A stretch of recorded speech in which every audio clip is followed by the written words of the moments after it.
शुरुआत में जब दुनिया बिल्कुल नई थी, ईडन नाम का एक खूबसूरत बगीचा था।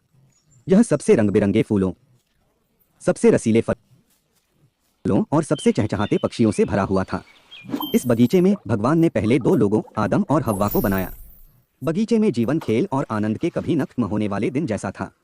आदम और हव्वा ने इस अद्भुत जगह की खोज की, जानवरों के साथ बातें की, शानदार पेड़ों की छाया के नीचे आराम किया और बगीचे में अनगिनत पेड़ों के बीच सबसे मीठे फलों का आनंद लिया।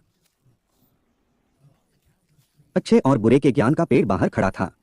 परमेश्वर ने आदम और हव्वा को केवल एक ही नियम दिया था,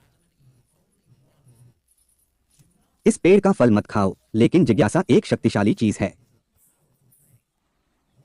एक दिन एक डरपोक सांप हव्वा के पास आया। यह एक आकर्षक विचार फुसफुसाया, फल खाओ और तुम भगवान के समान बुद्धिमान हो जाओगे। आपको अच्छे और बुरे के बीच का अंतर पता चल जाएगा।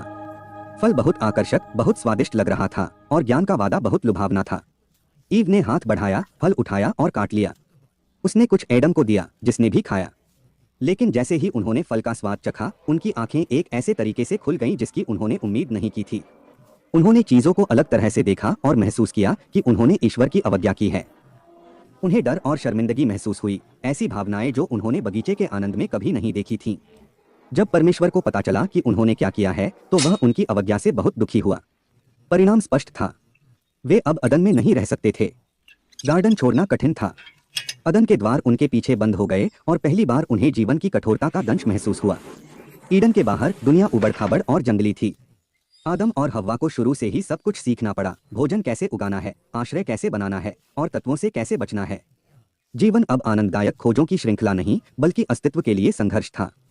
इस नई दुनिया में उन्होंने जीवन के पूर्ण स्पेक्ट्रम, खुशी और दुख, सफलता और विफलता, जन्म और मृत्यु का अनुभव किया। वे माता पिता बन गए, ऐसे बच्चों का पालन पोषण करना जिनका आगे चलकर पूरे देश में अपना परिवार फैलेगा। अपनी यात्रा के माध्यम से एडम और ईव ने अपनी ताकत और लचीलेपन की खोज की। उन्होंने बढ़ती बुद्धिमत्ता के साथ प्रत्येक चुनौती का सामना किया, अनुकूलन करना सीखा, अधिक गहराई से प्यार करना और जीवन के क्षणभंगुर क्षणों को संजोना सीखा।